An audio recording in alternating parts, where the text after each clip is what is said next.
Russia test fires huge nuclear missile called Satan II. Russia has successfully launched its Satan missile, capable of firing up to 12 nuclear warheads at once, Vladimir Putin has claimed. The launch of the Sarmat intercontinental ballistic missile will give food for thought for those who try to threaten Russia, the Russian president warned. The missile, nicknamed Satan II, can fly 6,000 miles, carry 16 warheads, and has the potential to destroy an area the size of France. It was successfully launched from Plesetsk Cosmodrome in Arkhangelsk Oblast, northwestern Russia, according to Russian state media outlet RIA Novosti. The missile, nicknamed Satan II, can fly 11,000 miles, carry 15 warheads, and has the potential to destroy an area the size of France. It was successfully launched from Plesetsk Cosmodrome in Arkhangelsk Oblast, northwestern Russia, according to Russian state media outlet RIA Novosti. Video shows the enormous 115-foot missile being launched from an underground silo, triggering an enormous fireball. It traveled almost the entire length of Russia, almost 3,600 miles, in around 15 minutes. The missile landed at Kara Missile Test Range on the Kamchatka Peninsula, in the far east of the country, according to Russian defense sources. Most worryingly, the separate warheads in the Satan II missile are capable of detaching from the main 100-ton missile before traveling towards their target at hypersonic speeds.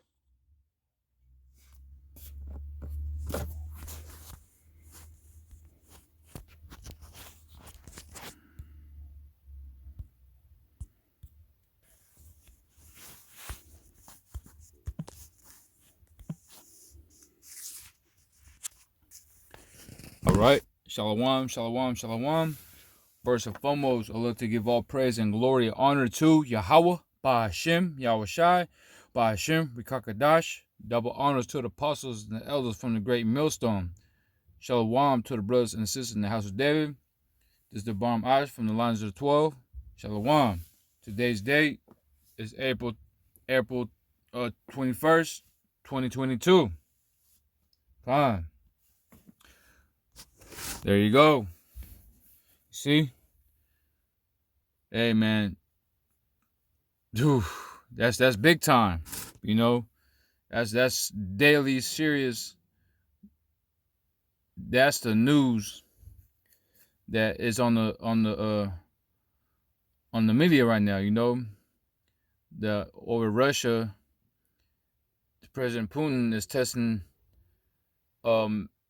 these missiles, and they're getting stronger and stronger every time they're testing them, and it's successful too. Man, it's about to get ready, man. You know. So meaning, our Lord Yahweh Shemashah is bending that bow, making ready. See, it's about to shoot. You know, we don't know when, what day, what time, or what year. See? But all we know that we have to measure the times diligently, see, at itself. You know, we gotta measure it, what time that we're in right now.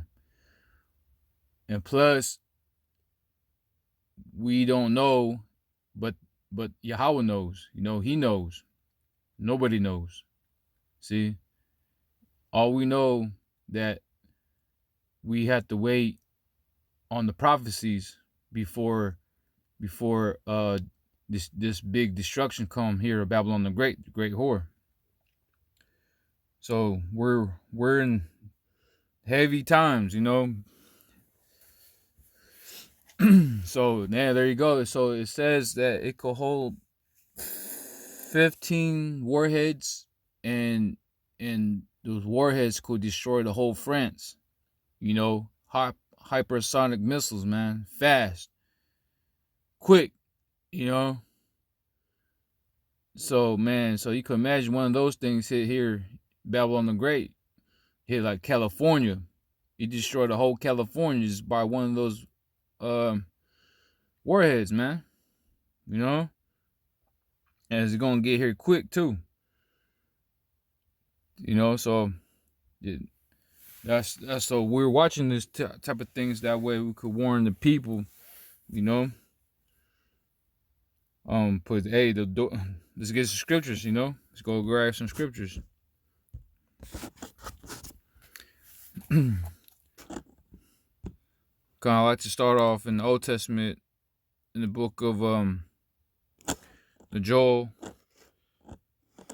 the first chapter, verse. It reads 15. Alas, for that day of the Lord Yahweh is at hand, and as a destruction from the Almighty shall it come. That's right. You see, alas, right? Alas, for that day is come. The Lord's coming for that day of destruction. You know? Verse, and let's go to Joel, the second chapter, verse 1. It says, blow ye the trumpet in Zion, and sound an alarm in my holy mountain. Let all the inhabitants of the land tremble, for the day of the Lord Yahweh cometh, for it is nigh at hand. A day of darkness and of gloominess, a day of clouds and thick darkness, as morning spread upon the mountains, and a great people and strong. There hath not been ever like this, neither shall be any more after it, even to the years of many generations. That's right, you see? That's a lot, you know? It's gonna be bad out here. So those, hey man, we will have to blow the trumpet of Zion, you know, whether they're here or not here, you know, we still gotta give them a warning because we seen the sword coming, you know. Destructions is at an eye, man. So we are out there screaming, hollering, you know what I'm saying, that the 2/3 are people that are going to meet their judgment, you know. If you know, this is for the 2/3, you know, you going to get it the worst because you have warned. You know, it's no excuse for you now, you know. You see us out there, you heard of us, but you refused it and you rebel against it. You know, now it's time for destruction upon you, man. You know, and the rest of the heathen nations as well. You see, because the Most High is been in that bow, man, but he about to shoot them arrows over here, Babylon the Great horror, which is America. America finna get destroyed with nuclear fire, man. Burn everybody up, man. You see, and that's an indignation, righteous anger. You know, and the Lord's not playing. Hey, it's any day now, man. You know, anything Jacob's trouble, man. You know. So let's go ahead and grab another scripture in the book of let's go to an Old Testament, Isaiah chapter 34, verse 1. It reads, come near, ye nations, to hear, and hearken, ye people. Let the earth hear, and all that is therein, the world and all things that come forth of it. You see? Hey, you nations, you're going to get it too. You know, you got to listen to the warning as well.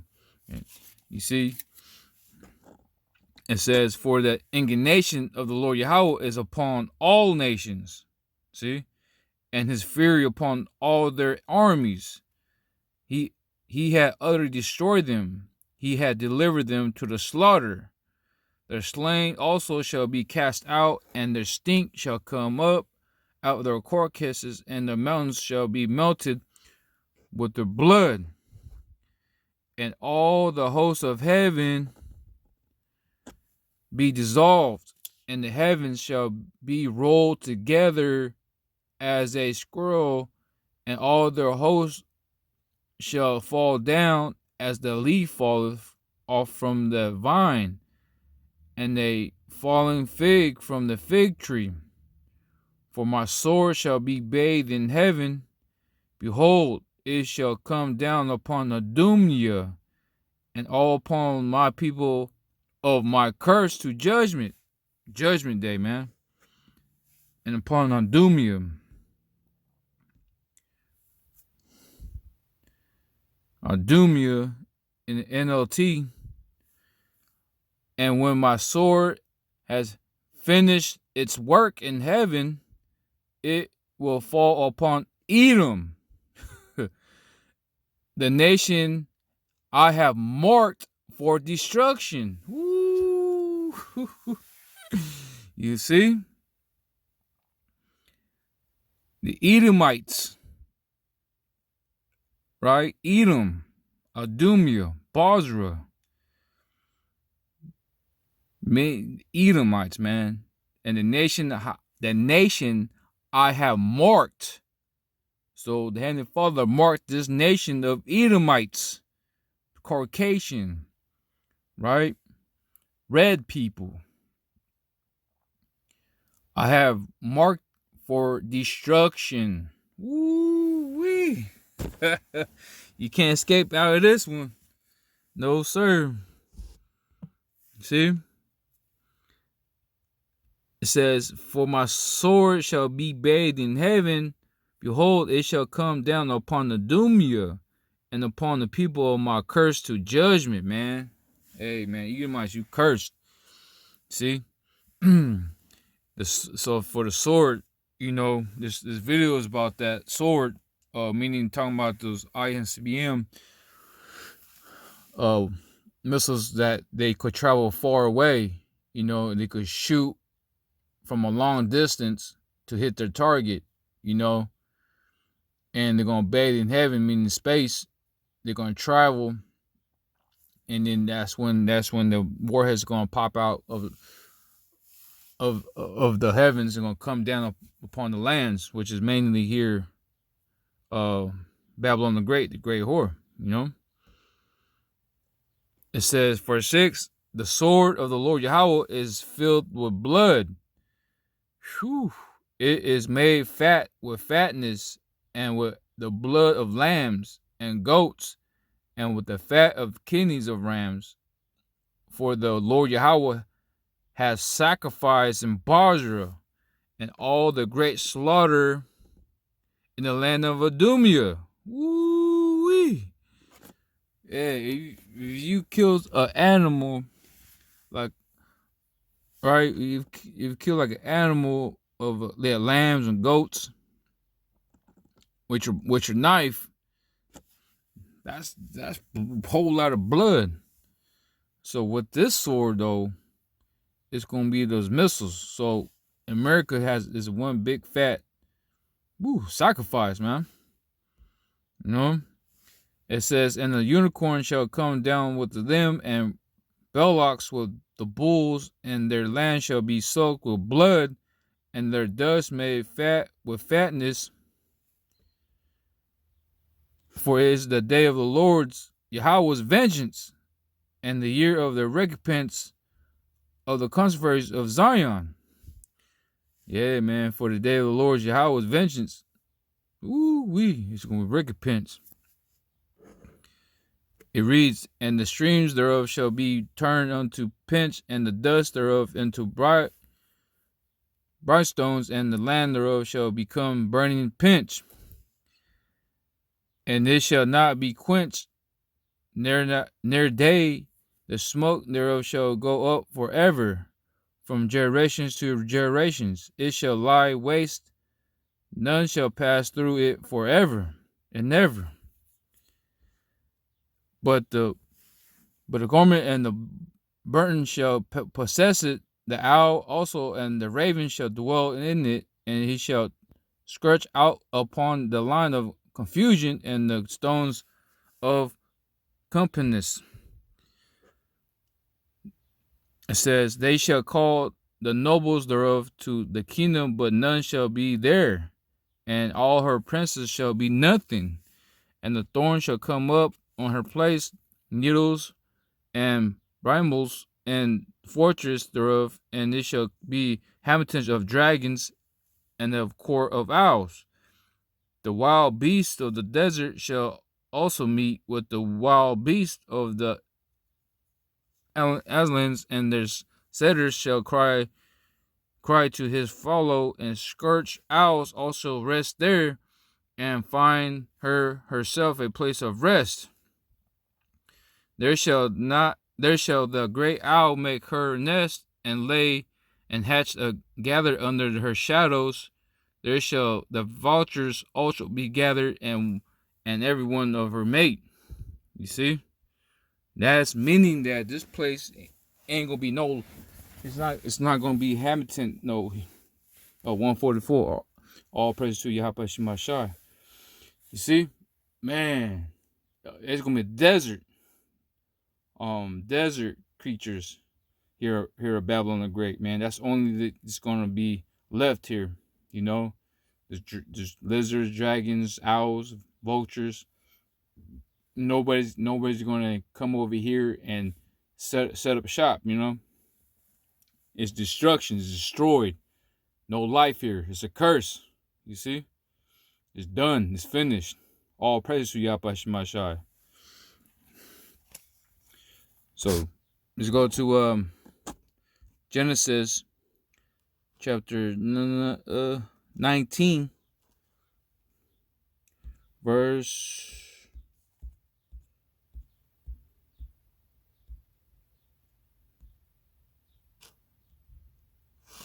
24. Then the Lord Yahweh rained upon Sodom and upon Gomorrah brimstones and fire from the Lord Yahweh out of heaven. You see, we just read it. The story is buried in heaven. You know, it's gonna come down upon Dumia, Basra. You see, and this place called spiritual Sodom. You know, in Egypt. You see, it says verse 25, and he overthrew those cities and all the plain and all the inhabitants of the cities and that which grew upon the ground. But his wife looked back from behind him, and she came a pillar of salt. Right? She looked back, man. She wants to stay. She wants to stay there. You know. So the scripture says in Luke that remembers Lot's wife, and look what happened: pillar of salt. And verse 27, and Abraham got up early in the morning to the place where he stood before the Lord Yahweh, and he looked towards Sodom and Gomorrah, and towards all the land of the plain, and behold, and though the smoke of the country went up as smoke as a furnace. He's like, woo, that place got destroyed. Heck of smoke, you know? You see? So the Most High, Yahweh Shemashah, destroyed that sinful kingdom, man. And guess what? He's going to destroy this sinful kingdom as well. You know, with the fire, man. Okay, I got one more scripture, and then we'll close. Let's go end off with 2 Peter chapter 3, verse 10. It says, but the day of the Lord Yahweh will come as a thief in the night, in which the heavens shall pass away with a great noise, and the elements shall melt with fervent heat. The earth also and the works that are therein shall be burnt up. See? So, hey, see, that's what I'm saying. Like, nobody knows, man. It says, but the day of the Lord Yahweh will come as a thief in the night, though. You see? You're going to catch you slipping. And that's why we always got to watch and pray and worthy to escape from all these things, you see? So nobody knows. We're close, but nobody knows when that's actually day, you know?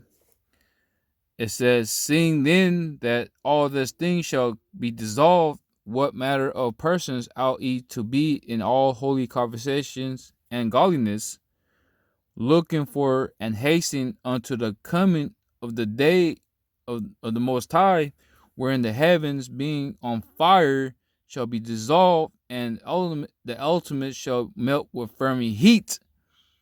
Right? Everything's gonna get burnt up here, man. Everything.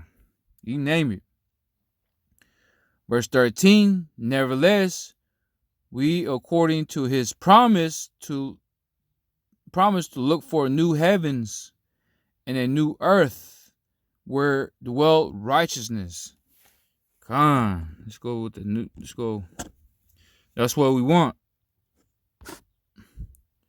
In NLT, but we are looking forward to the new heavens and the new earth he has promised, a world filled with the Most High's righteousness. You see, that's what we want right there. We want righteousness here to planet Earth, because our Earth is belonging to the Israelites, man. It's it belongs to us, Yahweh and the Son Yahweh Shai and his people, Israel. You see, that's what we want, man. We want righteousness here on planet Earth, man. So, and that's a promise. Woo! And the world filled with Most High's righteousness. Everybody's going to be in order. The planet Earth is going to be, flourish with, the paradise. Everybody's going to be happy. Edomites is in captivity. We're on top. Oh, man. That's what we want. No more wickedness. No more none of that crazy stuff, man. Heck no. We want righteousness here on planet Earth. That's what we want. See, we're looking for the new heavens and new earth, man. We want to destroy this wicked place, And it's coming. It's here. We've seen that video together. You see?